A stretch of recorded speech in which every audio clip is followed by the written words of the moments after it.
Father's house on high, up in the heavens, and He'll wrap His arms around me tight, and look in my eyes and say, welcome home. And He will walk with me, show me things no eye on earth has seen, give me the tour of His golden city, built on bricks of love and stones we haven't heard of. And He will talk with me, I'll see His hands and understand mercy, where the nails left gaping holes, where His blood once overflowed, now is love, love, love. That day from His throne He will reign forever in the place He put His name, and He'll make all things new. When I thirst, He'll lift a glass of pure living water from the river flowing through our home. And He will walk with me, show me things no eye on earth has seen, give me the tour of His golden city, built on bricks of love and stones we haven't heard of. And He will talk with me, I'll see His hands and understand mercy, where the nails left gaping holes, where His blood once overflowed, now is love, love, love. He'll wipe each tear, there will be no more mourning or crying here. He'll take His rightful place and bring us to His mountain in joyful cheer.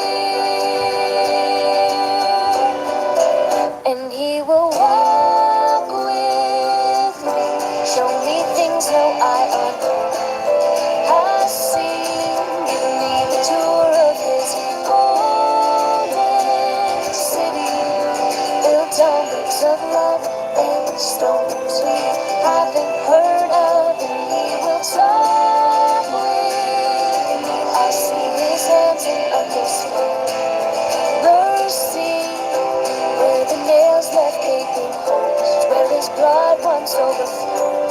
What accusers testify, but we're all bound to be lies. What the grave could not keep down, He became the holy flame. Now He's love, love, love.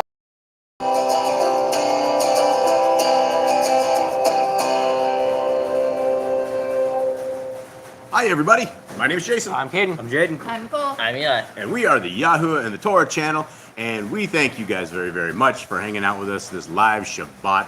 It is a beautiful day down here in South America. We were just chasing out some giant jungle wasp right as soon as we had to go live. So I'm glad we made it back, and we hope that you guys are truly well, truly blessed, and it is a wonderful day that we have that our Creator has made. Kate, will you open us in prayer, sir? First Heavenly Father, we come before you as a family that is seeking your commands, seeking your statutes, seeking your ways in your life. We are seeking your Torah. And we have come before you today on our Shabbat, on a day you have sanctified, and we have come here to learn, we have come here to read, we have come here to gather as a family, and I ask that you bless this day, that you sanctify us, that you sanctify all the words that come out of our mouth, that you sanctify the words that we are about to read today.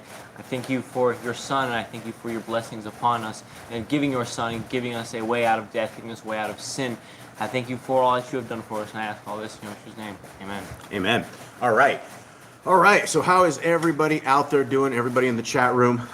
See every familiar faces here. I see Jeremy, and I see the Grand. Mr. Cole, who do we have? We have Bobby Z. We have Chris. He's here. Much love, brother. Rhiannon, Zechariah. Hi, Slaggers. How you guys doing? We're missing our little buddy Damon, and we hear he's on a little trip, so we are praying for him as well, fam. And for the sick ones in their house. And for the sick ones in your house. Yes, definitely. And We have Dreg, and we have Brother Glenn, and Philly. And Philly has a migraine, so we need to pray for her as well. all right, keep Philly in prayers. Those migraines are no joke. They are absolutely terrible, terrible things. All right, guys, let us get going with this. Mr. Jade, will you please give us our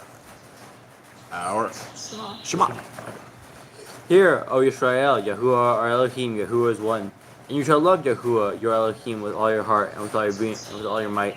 And these words which I am commanding you today shall be in your heart, and you shall impress them upon your children, and shall speak of them when you sit in your house, and when you walk by the way, and when you lie down, and when you rise up. And shall bind them as a sign on your hand, and they shall be frontlets between your eyes. And you shall write on the doorposts of your house and on your gates. Hi, and then whoever CA is here. That's Rhiannon's mom. Oh, that's Rhiannon's mom. Hi, Rhiannon's mom. Okay, now I know who CA is. All right, good to see you here, Miss Rhiannon's mom, and yeah, much love to all of you guys. All right, so let us get into what we do every Sabbath is we read our laws, statutes, and commandments of our Creator.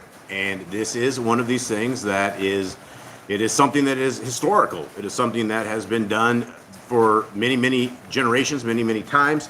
And it is something that if we are to find this kingdom road, if we are to find this path, the path begins and ends with obedience. And the path is a journey that all of us are obviously that are here are seeking. And this path is one of these ones that the majority of the churches and the religions of this world, they don't care about this. They have a certain way, and they have a certain way to be saved. They claim they know the way to salvation, and they have their map of it. But when you read scriptures, it is a lot different than that. It is completely different. And it, in fact, it's 180 degrees different. I have never found one single so-called man-made religion that jives with scriptures. And I don't believe there is a religion that is jiving with scriptures. Even Judaism does not jive with scriptures because they bring in man-made doctrines. They do all sorts of things that are outside of scriptures. And we have Deuteronomy 4:2. And Deuteronomy 4:2 tells us not to add to the Torah or to take away from the Torah. And the Torah is Genesis, Exodus, Leviticus, Numbers, and Deuteronomy. It's the very first 5 books of scriptures. And for those who have never read it, we very much encourage it. You guys will all read it. And what I tell all my buddies who I'm writing to in the prisons nowadays is to read it as a love letter to them and an instruction guide for their lives.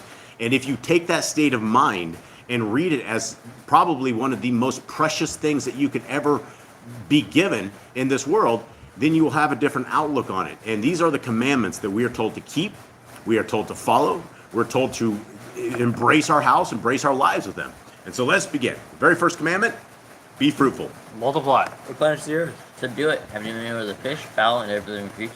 The herb bearing in every tree is for food. Man and woman should build their own families. Master sin. Every clean moving thing that lives shall be food for you. Don't eat the blood. Walk before me, be perfect. Guard Yahuwah's covenant, laws, statutes, and commandments. And that was sound effects that we have with our roof folks. And, that was a big one. Since it just pounded our roof like that, and I don't know if you guys picked that up when it certainly is very loud in our little environment here, as well as our roof that is making all sorts of noise. We want to apologize before if you guys have animals or dogs, there's a good chance our dogs are going to break out at some point and bark. So a lot of people have animals and it like really stresses them out when our dogs bark. So just to be aware of that, we have a lot of them as well. Okay, so that commandment that was just banging on the roof was guard Yahuwah's covenant, laws, statutes, and commandments. And over 53 times, folks, is what we are told. This is reiterated over and over and over. And it is one of these things that there are people out there that actually will teach against keeping the festivals of our Creator. They will teach against obeying the commandments. They will say because we are in captivity that the captives are not to keep obedience to our Creator. And it is very, very clear. There's no ifs, ands, or buts. There's one Torah for us and one for the stranger. It's all the exact same Torah. We fall under all of the exact same guidelines. It never changes. Whether or not we're in shackles and chains, or whether or not we're far away from the promised land, they're all the same Torah. And if we want to be a wise virgin, then we need to make sure that our oil is kept full, and we need to be ready. And being ready is not forsaking the law, statutes, and commandments. And that's why we are told over 53 times to guard them. Next commandment, every male shall be circumcised at 8 days old. Teach your children the command and guard the ways of Yahuwah. Remember Yahuwah's name for all generations. Keep the Passover, Pesach. Keep the feast of unleavened bread. And one for the Ephraim. Sanctify all firstborn to Yahuwah. Yahuwah. You shall not make graven images. Do not bring Yahuwah's name to naught. Keep the Shabbat. Honor your parents. Do not kill. And I wanted to speak real quickly onto what Chris from the Bobby Z channel was talking about, is that people will always make excuses for all of this. And, you know, you talk to anybody that's out there in religion at all, and they will give you a million different excuses. I hate to keep tossing my mom as the example on this, but I'm always going through trying to break her system of indoctrination. And it is hardcore because, you know, it's one thing is if people aren't ready to see it, it's almost impossible for you to break through to it. It is only by the Ruach HaKodesh, the grace of our Creator, that people have their hearts softened to where the indoctrination is able to be broken through. And so if you guys are Torah keepers today, then you guys are one of the very few small guys, part of this small circle, the set apart people. And, you know, I keep praying for my mom that, you know, some way I can break through. She's getting very much up in age. She's been very much inoculated throughout the system of 2019 and 2020. And so I don't know how much time she actually has left. And she refuses to keep the law, statutes, and commandments. Her fridge is full of bacon, swine, and all of that jive.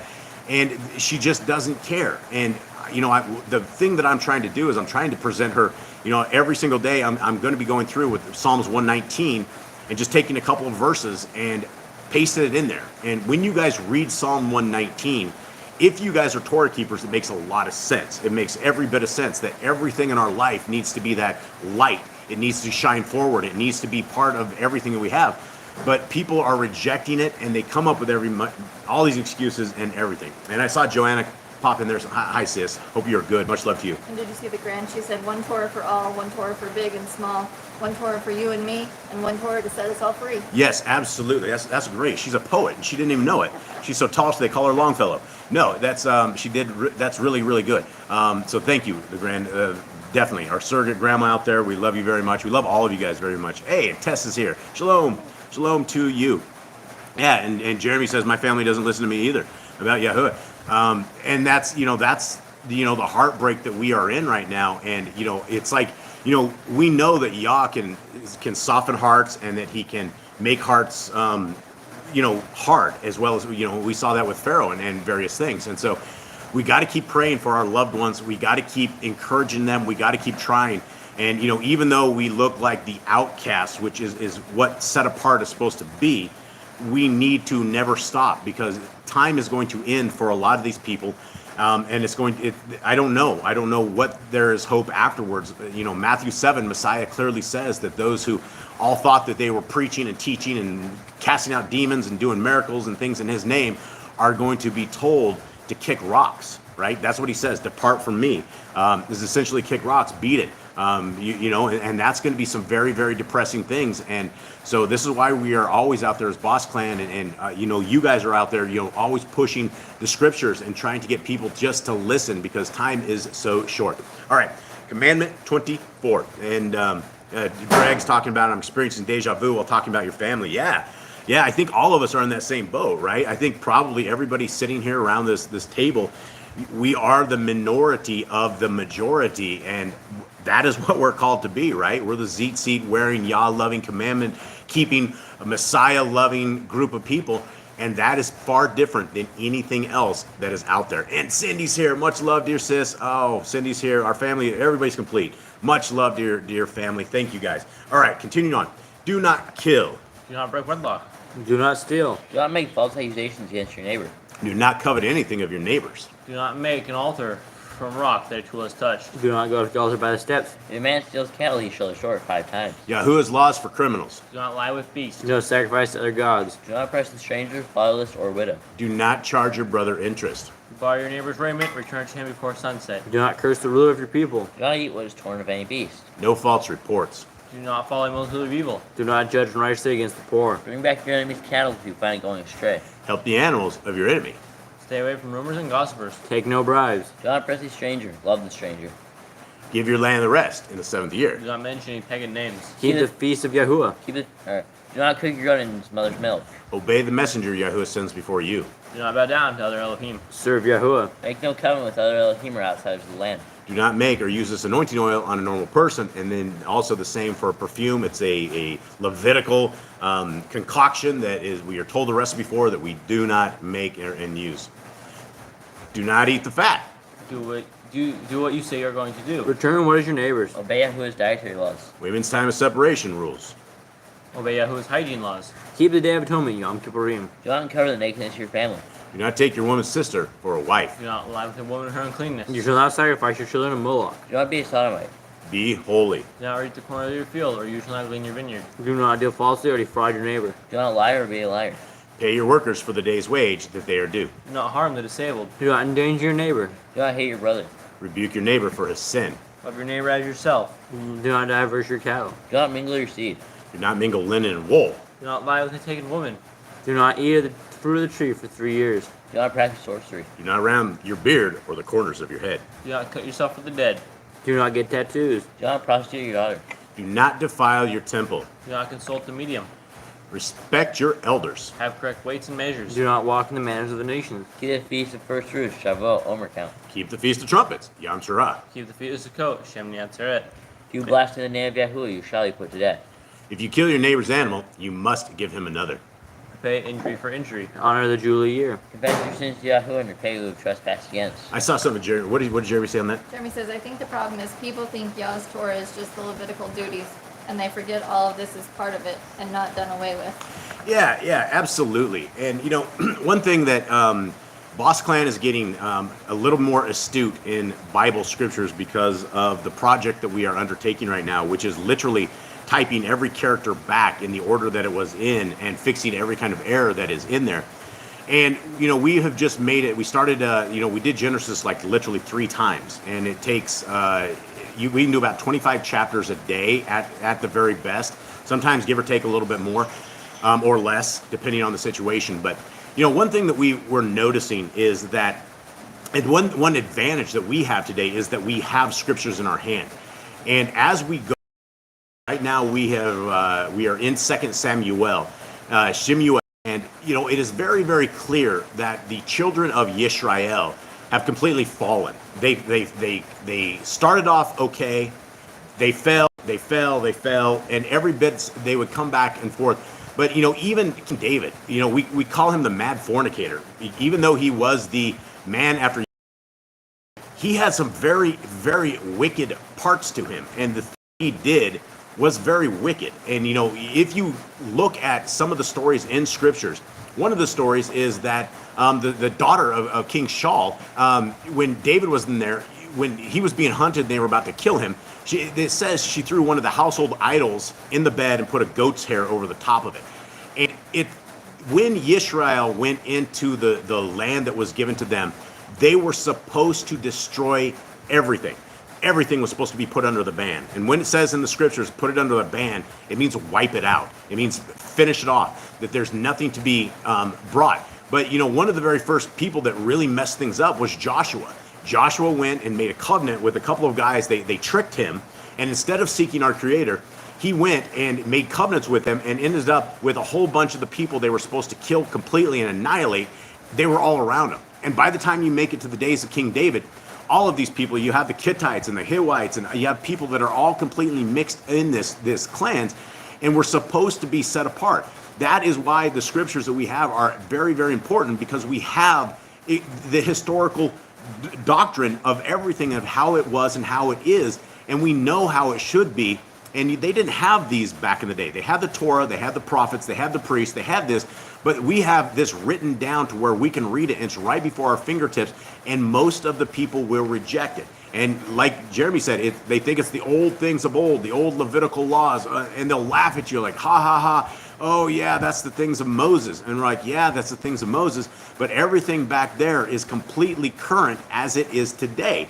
We can't keep Levitical laws, or we'd be offering up strange fire. We'd end up dying ourselves for even attempting this, but we don't need the Levitical priesthood right now because we have a Melchizedek priest. We have Messiah Yahushua that came and then died, and he is going to be the greatest leader that we could ever have in a physical form, and he's coming back, and he will be coming back. And people aren't going to be ready. And there's so many stories in scriptures that can lead us to the right path, but if we have hard hearts or the people will not listen, then these stories mean absolutely nothing. All right, let's continue on. 102. Confess your sins, Yahuwah, and repay who you have trespassed against. The Torah being an Nazir. Wear ZZ on the four corner of your garments. The laws of whoever touches a corpse. Follow Yahuwah's law of inheritance. The Torah of keeping your oath to Yahuwah. Do not add or take away from the word. Guard your soul. Learn to fear Yahuwah. You shall love Yahuwah with all your heart. You shall bind the laws upon your hand and the frontlets between your eyes. Write the laws on your doorpost. Do not tempt Yahuwah. Do what is right and good in the sight of Yahuwah. Do not be afraid of your enemies. Remember Yahuwah. Cleave to Yahuwah. Swear by his name. Destroy graven images. Do not make an idol of Yahuwah as the pagans do to their Elohim. Rejoice in all Yahuwah has blessed you with. Do not do what is right in your own eyes. Do not hearken to the words of false prophets. Do not make any baldness between your eyes. You shall not eat For a the- abominable thing. You shall give the stranger a clean food that dies yourself, but you shall not eat of it. Give tithe your increase of seed year by year. Law of the end of the 7-year release. Do not borrow from the nations. Do not harden your heart, nor share your hand from the poor. Guard the month of Yahuwah's calendar. 3 times a year all males shall appear before Yahuwah. You shall make judges and officers in all your gates. Do not plant asherah poles near the altar. There must be 2 or 3 witnesses. Hearken unto the prophet Yahuwah has chosen. Prophetess Deuteronomy. Do not remove your neighbor's property line. How to deal with a false witness among Torah keepers. The first child is to get double portions. If your brother's cattle or clothes are lost and you find them, you must return them. A woman shall not wear what pertains to a man, nor a man wear what pertains to a woman. All right, let's hold on this real quick because there is a I guess there's an outbreak of disease in the United States, and it's called the LGBTQ RSTLNE movement or whatever they call it nowadays. But it is a sickness, and it is a disease, and it is something that is, as you know, probably these words could very much get us kicked off of these platforms at some point, because people will look at it as, oh, you're not loving your neighbor, you're not conforming to society. And guys, at this moment in life, we absolutely need to protect our kids. We need to protect them from this madness. And I know a lot of you guys are in North America, you're stuck there. I don't know if the rest of the world is as completely whacked as North America is right now, but they literally have fairs and bazaars and things of that nature where it is all the LGBTQ guys, and there's kids at all of these fairs, and it's child grooming. And when your kids are in public schools, are around this kind of education, you have lost control. And if you guys understand that there is no Torah command that ever says take your kids to a government indoctrination school. There's nothing that ever says hand them over to Caesar and let Caesar teach them what they find best. All throughout scriptures, the only times that people ever go to a school is people went to Shem's school. They went to like Abraham's house, and went and spent years there, learning the Torah, learning what it takes to do that. When we allow our kids to be in and around and even view this kind of sickness, then it is something that is going to be passed on to them. And the questions that they will have are things they shouldn't have. So guys, protect your kids from all of this madness and all of this stuff out there. And I'm not saying that we shouldn't love those who are mixed up in this stuff. We absolutely need to help them if that is all possible, but we don't need to be around them or associate with them, and we don't need to comply with the way the world is going, and it's messed up. So anyway, continue on. 145. If you find a bird's nest with the mother and the babies or eggs, take the babies and not the mother. If you build a new house with a flat roof that is able to be lived on, you must put a railing around it. Do not be a prostitute. Do not use dirty money. Law of divorce. Do not take a person's millstone for a pledge. If you lend your brother, do not enter his house to get your repayment. He must bring it to you. Return his clothing before sunset if that's his pledge. Do not oppress a hired servant that is poor and needy. Every man shall be put to death for his own sin. Do not go back for the forgotten sheep in the field. Leave it for the stranger, fatherless, and widow. Do not muzzle your ox when it shreds out grain. If your brother dies and has no child, you shall take his wife and name the firstborn after your brother. At the end of 7 years, you are to read the Torah at the feast of Sukkot. All right. Sorry, guys. I get a little slow on this because I'm sitting here trying to read your guys' comments too, which are like the best part of this entire thing is being able to hang out with you guys and do this. Emissary of Elohim, what is up, brothers? Brother, how you doing? And to our little Missy there too, much love to you.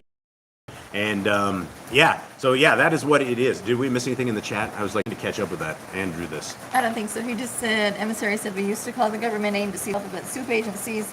Now it's the most of society are abomination soup agents. Yeah, absolutely. Absolutely. Okay, Eli, let's get us going into our thing. All right, guys, so we are going to be reading today Genesis 42. And Sylvia's here too. Yeah. hey, Sylvia's here. Much love, sis. It is so good to see you guys. This is like the family that is totally amazing. It is very, very amazing having you guys here. It's technology is so amazing that we can have these little ecclesia can sit and discuss this kind of stuff, and we're all worlds apart. We're like over 4,000 miles away from any one of you guys over there in the United States, and I know that Chris is probably 4,000 miles away from there as well on the other side of the world, and Sylvia's way over there. And so this is amazing that we are in such a time that we can have a family like this, and instead of us having to gather and go for miles on end to get to a little ecclesia, we can just get our little ecclesia right here. And so yeah, much love to everybody. Much love. All right, so everybody, I'm going to unfortunately have to move the chat off of here so I can see both sides of this. And Mr. Cole, please break in anytime that there's stuff that we need to discuss, because as I said before, the discussion is absolutely the very best part of this entire thing, because it's so good to have everybody's viewpoints on this stuff and the things of that nature. And again, our dogs are doing some weird stuff, so I will attempt this and see if we can make it through. There is one thing that I missed, sorry, it was Greg. He said 2 Corinthians 4:4. In their case, the God of this world has blinded their minds of the unbelievers to keep them from seeing the light of the gospel of the glory of Yehoshua, who is the image of Yahuwah. Yeah, absolutely. Yeah, and you look at the world and the sickness that we are in, and it seems like it's getting worse and worse and worse. And you look at you read the stories of Sodom and Gomorrah, and those stories, when you read this out of Jasher and the various different books, they will turn your stomach. Some of the stuff of what was going on in Sodom and Gomorrah was pretty foul. But I believe that at this level we have far surpassed anything. I think we make Sodom and Gomorrah look like Boy Scout camps, and I don't even know of that, because I think all the Boy Scout camps went transgender as well. So yeah, I don't know what to say about that. And I was a proud Eagle Scout as a kid. I thought that was always really great, and I always was promoting the Boy Scouts up until they turned into the Girl Scouts, and now I don't know what to say about any of that. So the only people I promote are Yah's ways and his rules. Okay, so we are in Genesis 42, and we will begin. Anyone have anything here at this table locally? I don't think so. Y'all good? Yep. Yeah. All right, here we go. And when Jacob saw that there was grain in Mitzrayim, Jacob said to his sons, "Why do you look at each other?" And he said, "See, I have heard that there is grain in Mitzrayim. Go down to that place and buy for us there, and let us live and not die." And Joseph's 10 brothers went down to buy grain in Mitzrayim. But Jacob did not send Joseph's brother Benjamin with his brothers, for he said, "Lest some harm come to him." And the sons of Yeshua went to buy grain among those who journeyed, for the scarcity of food was in the land of Canaan. And Joseph was the governor over the land. He was the one who sold to all the people of the land. And Joseph's brothers came and bowed down before him with their faces to the ground. So right there, that just fulfilled all of Joseph's dreams, right? Every dream that he had was that, well, not all of them, because part of it was his father bowing down to him as well, which will actually happen as well. But this was what really made his brothers mad. And when you read the testament of like Shimon, Simeon, and you read it, he absolutely hated Joseph. And he was extremely mad at the rest of them when they actually sold him off to the people. He was very, very mad because he wanted to kill him. It was in his mind the entire time to kill him. And one of the reasons was because his dad loved him more than all the others. And, those are one of these things that I don't know where you point the blame at, but when you have multiple kids, having one over the other just is not a good idea ever. And, one thing in our house is everything has always been equal. It has always been, there's never, ever been favorites or any of that kind of stuff, because it's just bad news. There shouldn't be like that in anything. Every child is a gift from our Creator, and every child is equal in the eyes of our Creator. We're all created in His image, and so everybody has a fair shot at this. And so, one of the mistakes he made was loving one child and showing that, and it really put Joseph's life in danger. Okay, 7. And for those who do not know, we're using the Yah Scriptures at the bottom, and the top part is called the Targums, which is another translation. And we'll only be using that until we end Genesis, and then we'll probably go into another translation at the top as we break into Exodus. All right, verse 7 here. And Joseph saw his brothers and recognized them, but he acted as a stranger to them and spoke to them harshly and said to them, "Where do you come from?" And they said, "From the land of Canaan to buy food." So Joseph recognized his brothers, but they did not recognize him. I think at this point it's been, I think I did the math, like 20 years. You had 17 when we went down there, and then like 13 years down there, and then there's another 7 years of family. My guess is this dude looked like an Egyptian at this point, Yeah, right? He was obviously, Yeah, I guess how much do Egyptians and Hebrews look different? I mean, because it's going to be, I guess. I assume they painted them all up and everything too. Yeah, probably. The Egyptians were all into that. They love to shave their heads, and that's one thing that we don't exactly do. Okay, 9. Oh, okay. And so we're heading up to the Targums at the top. Hold on, Jeremy says, I agree, no favoritism, especially with our children. Yeah, absolutely. Absolutely. Okay, and Jacob saw that provisions might be brought, and they brought corn from Mizraim. And Jacob said to his sons, "Why are you afraid to go to Mizraim?" And he said, "Behold, I have heard that corn is sold in Mizraim. Go down thither and buy for us from thence. Then we may live and not die." And the 10 brothers of Joseph went down to buy corn from Mizraim. But Benjamin, Joseph's brother, Jacob sent not down with his brethren, for he said, "Behold, he is a youth, and I fear lest death should befall him."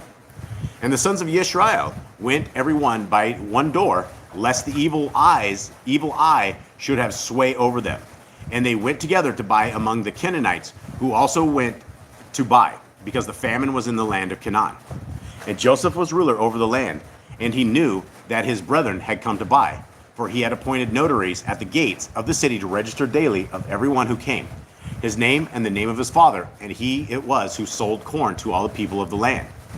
And the brethren of Joseph came, and they looked through all the streets and public places and hospices, but they could not find him. And they came unto the house and worshipped him with their faces to the ground. And Joseph recognized his brethren and recognized them, but he made himself as a stranger in their eyes and spake hard words to them and said to them, "Whence come yon?" And they said, "From the land of Canaan to buy corn."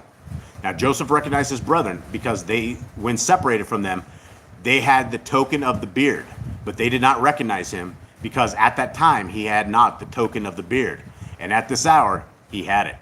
Okay, all right. So let's stop with that. The token of the beard.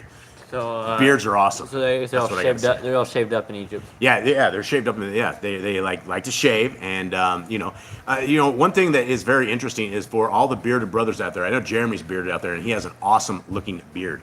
And the beards are something that our Creator has given to us as a token of awesomeness, right? And if you look and you read the story of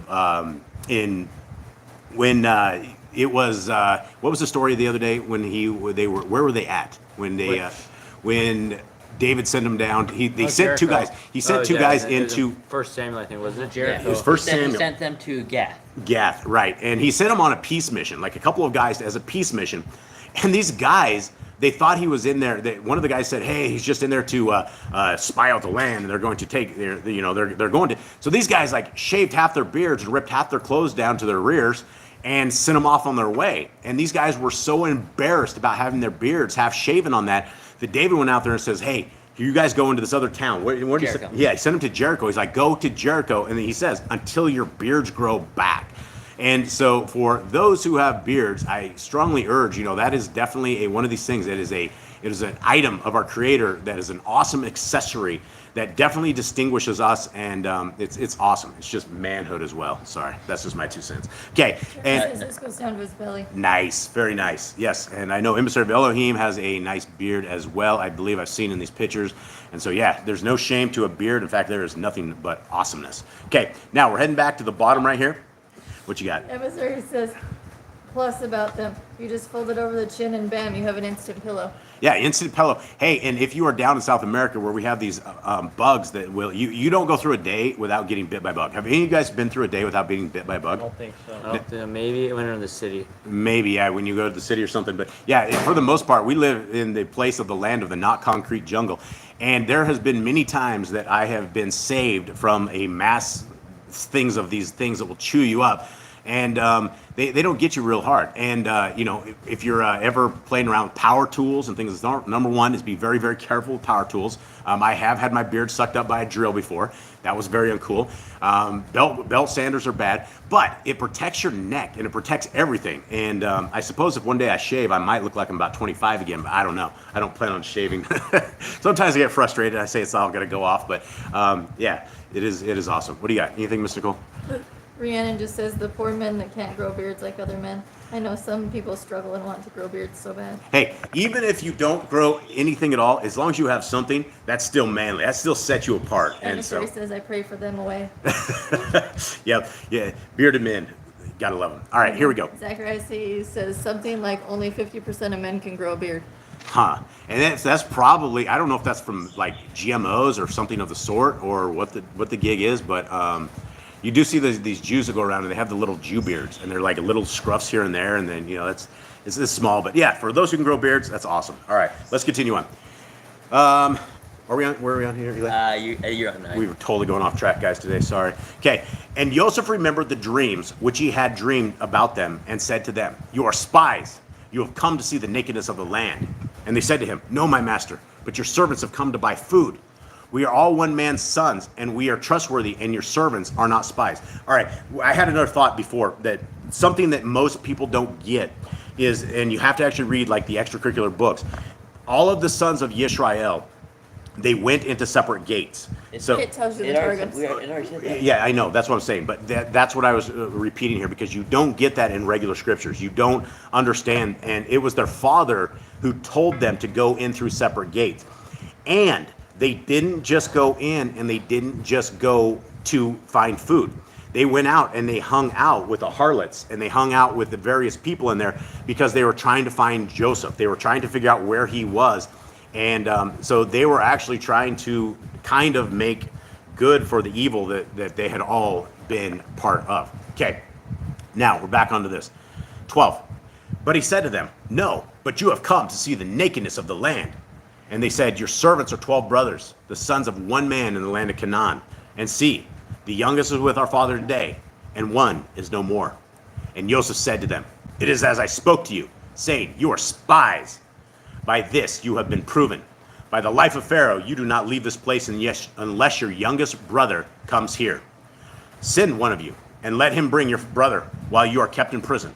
So let your words be proven to see whether there's any truth in you, or else, by the life of Pharaoh, you are spies." And he put them all together in prison for 3 days. Now Joseph said to them on the 3rd day, "Do this and live, for I revere Elohim. If you are trustworthy, let one of your brothers be confined to your prison house. And you, go, bring grain for the scarcity of food for your houses. And bring your youngest brother to me, and let your words be confirmed, and you do not die." And so they did. Okay, now we're heading back up to the Targums at the top. And Joseph remembered the dreams he had dreamed of them. And he said to them, "You are spies. To see the nakedness of the shame of the land are you come?" And they answered him, "No, my lord. Thy servants are come to buy corn. We are all the sons of one man. We are true. Thy servants are not spies." But he said to them, "No, to see the nakedness of the shame of the land are you come?" They answered, "Thy servants are 12 brothers, the sons of one man in the land of Canaan. And behold, the youngest is today with our father, and one went from us, and we know not where hath been in his end." And Joseph said to them, "This is what I have spoken to you, saying, you are spies. By that word you shall be proved. By the life of Pharaoh you shall not go hence unless your youngest brother be brought hither. Send one of you and bring your brother, but you shall be bound, and your words be proved if the truth is with you. And if not, by the life of Pharaoh, you are spies." And he kept them together in the house of confinement 3 days. And Joseph said to them on the 3rd day, "This do, and that you may live, for I fear Yahuwah. If you are true, let one of your brothers be bound in the house of your confinement, and go you, carry the corn, that you may buy for hunger of your house, and bring your youngest brother to me, that your words may be verified, and you may not die." And they did so. Okay. Joseph probably feels pretty good about this. You know, a little retribution. There is a little bit of revenge, probably, but when we find out later that when you read the testament of all the rest of the brothers, Joseph took care of them as good as his own sons, right? He had no hard heart. What he was doing right here is he was testing them. He was testing them all. Are they the same people with the same bad heart, with the same evil content that they are trying to, where they took him, right? They confined him. He was the second to the youngest, and he was smaller and younger than all of them. All of the other ones were war battle brothers. They were tough soldiers, and to them he was weak, and they didn't like him. And the fact that their dad loved him more openly than all the other kids, that didn't help anything. All right, so 21 on Yah Scriptures at the bottom. And they said to each other, "Truly, we are guilty concerning our brother, for we saw the distress of his life when he pleaded with us, yet we did not listen. That is why this distress has come upon us." Brother Glenn says, if it were up to Joseph, he would have revealed himself to his brothers right then and there. Yah recalled the dreams to his mind and guided him to be an instrument for the correction of his brothers. Yeah, absolutely. Absolutely. And let's roll on. 22. And Reuben answered them, saying, "Did I not speak to you, saying, do not sin against the boy? And you would not listen. And see, his blood is now required of us." And they did not know that Joseph understood them, for he spoke to them through an interpreter. And he turned himself away from them and wept, but came back to them and spoke to them. And he took Shimon from them and bound him before their eyes. Now, again, when you read the testament of Shimon, he hated this. He hated his brother, and he for years, even after they sold him off, when he was back and his father was in tears and the entire house was in disarray, he still had hatred in his heart, and he still wanted to have him killed. And there was even a time in the testament of Shimon that he was about to kill his brother, and Yah withered his hand, and he was unable to do anything, and he knew it was because of the evil that he had, and he had to pray to ever get his hand back. And so, for those who don't think that Yah is with us in all things, he knows everything. He's the Ruach HaKodesh is around us. The Spirit of our Creator is around us at all times. He's with us, and he has that power that he is able to live around us and be with us in all these kind of fashions. He knows everything that's there. What do you got, Mr. Cole? Brother Glenn says, Yah can and must sometimes use ways we think are harsh to call us to go to where he wants us to be. We must never resent it, because it was the hardness of our hearts that demanded it. Yeah, absolutely. Very, very wise. Very wise. Okay. 24. I think I might reread this. And he turned himself away from them and wept, but came back to them and spoke to them. And he took Shimeon from them and bound him before their eyes. And Joseph commanded, and they filled their sacks with grain. Also to put back every man's silver into his sack, and to give them food for the journey. And thus it was done for them. So they loaded their donkeys with the grain and went from there. And as one of them opened his sack to give his donkey fodder at the lodging place, he saw his silver, for there it was in the mouth of his sack. And he said to his brothers, "My silver has been returned, and there it is in my sack." And their hearts sank, and they were afraid, saying to each other, "What is this that Elohim has done to us?" Okay, and one other thing that I'd like to point out is when you read these extracurricular books in the book of Testament of Shimeon, is that when he got bound, he was like, "This is right." He's like, he knew exactly why he was there, and that it was part of his testing and part of his retribution that he was bound, and he didn't dispute it at all. And so those are things that years and years later we are still going to have to pay for evil that we have done. Okay. Here we are, back to the Targums. And they said, "A man to his brother, in truth, we are guilty concerning our brother. When we saw the distress of his soul, when he entreated us, and we would not hearken to him. Therefore hath this affliction come upon us." And Reuben answered and said, "Did I not tell you, saying, do not sin against the youth? But you would not listen to me. And thus, behold, his blood is required of us." But they knew not that Joseph understood the holy language, for Manasseh was the interpreter between them. Oh, so there we go. There's something out of the Targums. We didn't know that Manasseh was the interpreter. Okay, and the other version of this says, "But they knew not that Joseph heard in the holy language, for as an interpreter Manasseh stood between them." I think it says the exact same things. "And he withdrew from them and wept, and returned, and spake with them. And from them he took Shimeon, who had counseled them to kill him, and bound him before him." Sorry, guys. "And Joseph commanded his servant to fill their vehicles with corn, and to return each man's money in his sack, and to give them provisions for the way." I'm not sure Gas about stations looking a little different these days. vehicles. Yeah, I you think know, that's a mistranslation. gas station is a bunch of straw for the camels, I think. Corn. Yeah. And he did so for them. And they laid their corn upon their donkeys and went thence. Levi, who had been left without Shimeon, his companion, opened his sack to give food to his donkey at the place of lodging, and saw his money. Behold, it was in the mouth of his pannier. I'm not sure what that is, pannier. Probably Brother Glenn or Grandma knows that one. Okay. And he said to his brothers, my money is returned. Behold, it is in my pannier. And knowledge failed from their hearts. And each wondered with his brother, saying, what is this which Yahuwah hath done, and not for sins of ours? Okay, now we're heading. It would just be your pack. It was Yeah, just your pannier. It's like, I'm sure it's like Just your pack. something. Thanks, Mystical. Okay, 29. So they came to Jacob their father in the land of Canaan, and reported to him all that befell them, saying, the man, the master of the land, spoke to us harshly, and took us for spies of the land. Saddlebags. Saddlebags. Ah, yeah. Ram. Okay, there we go. Aha, thanks, Ram. Okay, but we said to him, we are trustworthy. We are not spies. We are 12 brothers, sons of our father. One is no more, and the youngest is today with our father in the land of Canaan. And the man, the master of the land, said to us, by this I know that you are trustworthy. Leave one of your brothers here with me, and take food for the scarcity of food of your households, and go. And bring your youngest brother to me. Then I know that you are not spies, but that you are trustworthy. I give your brother to you, and you move about in the land. And it came to be as they emptied their sacks that, look, the bundle of each man's silver was in his sack. And when they and their father saw the bundles of silver, they were afraid. And Jacob said, their father said to them, you have bereaved me. Joseph is no more, and Shimeon is no more. And you would take Benjamin? All of this is against me.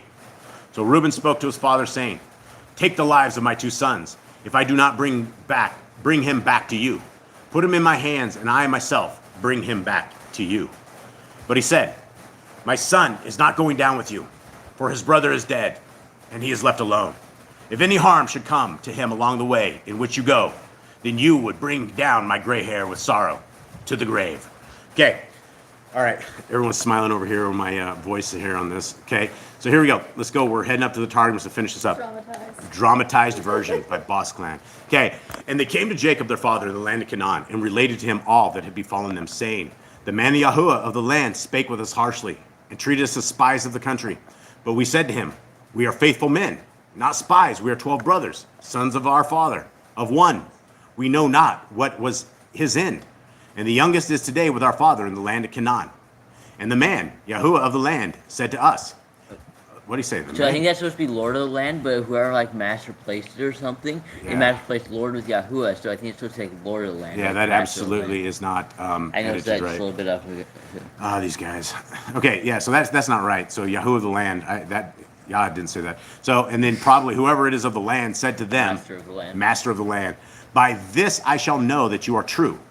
Leave me one of your brothers with me, and what is needed by the hunger of your houses, take and go, and bring your youngest brother to me. And I shall know that you are not spies, but faithful. I will then restore your brother to you, and you shall transact business in the land. And it was as they emptied their baggage, behold, every man's bundle of money was in his baggage. And they and their father saw the bundles of money, and they were afraid on account of Shimon, whom they had left there. And Jacob their father said to them, me you have bereaved. Of Joseph you said, an evil beast has devoured him. Of Shimon you have said, the king of the land hath bound him. And Benjamin you seek to take away. Upon me is the anguish of all of them. And Jacob their father said to them, me have you bereaved of Joseph. From the hour that I sent him to you, I have not known what was his end. And Benjamin you are seeking to take. Yet by me are to arise the 12 tribes. And Reuben spake to his father, saying, slay my two sons with a curse, if I do not bring him to thee. Give him into my hand, and I will restore him to thee. But he said, my son shall not go down with you, for his brother is dead, and he alone remains of his mother. And if death should befall him in the way that you go, you will bring down my age with mourning to the grave. But the famine was strong in the land. Okay, that is it, everyone. That is the end of Genesis 42. And we thank you guys very, very, very much for hanging out with us. We love you guys very, very much. Jade, why don't you finish off with a Aaronic blessing as Eli cues up as my production team takes on the next thing. Okay. Right. And Yahuwah spoke unto Moshe, saying, Speak unto Aaron unto his sons, saying, On this wise you shall bless the children of Yasrael, saying unto them, Yahuwah bless you and guard you. Yahuwah make his face shine upon you, and be gracious unto you. Yahuwah lift up his countenance upon you, and give you peace. And they shall put my name upon the children of Yasrael, and I will bless them. Okay. All right. Before you do that, Yep. Dreg says 7 years Joseph stored up grain for Pharaoh. 1 year was the sabbatical year. Yahuwah's people, hold on, it's moving, are not to sow seed. We learn that people and the land not under Yahuwah's law cannot be forced to keep sabbatical. And then he says, we also discover it's okay to buy food from those not observing the sabbatical year. Yeah, I don't have much of a comment on that. I mean, that sounds right. That sounds right. All right. Unless anyone has anything else in the chat, which I don't know why it's not going. Oh, I guess it should pop up right there. Turn it on. Oh, I didn't turn it on. Okay, well, I'm my production team. All right, so I guess that's it, guys. Much love to everybody out there. We're probably going to end. You want to rend the heavens?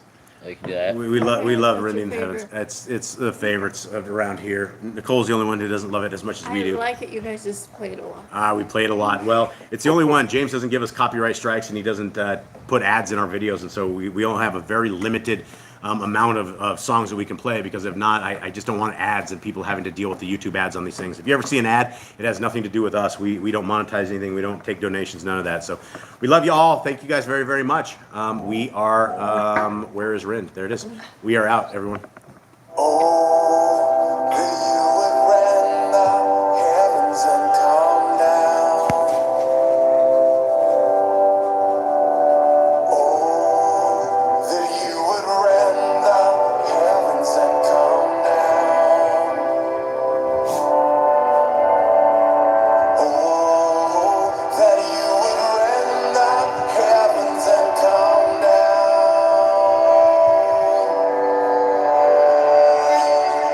Let the mountains shake, let the earth be moved, let the nations may tremble at your presence.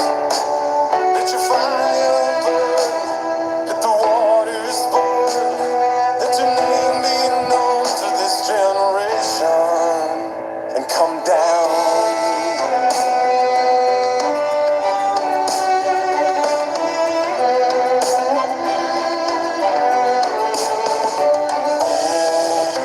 That you would rend the heavens and come down. Oh, that you would rend the heavens and come down. Will you receive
All right, guys. May Yahuwah bless you and keep you. May his life and light and may the peace of Yah forever be with you guys. May you guys find the faith of Messiah Yahushua, and may you find the peace in this dark world. And may we all high five each other in the kingdom to come. Much love to you guys from our family to you guys. We love you all. Shabbat shalom. Shabbat shalom, everyone.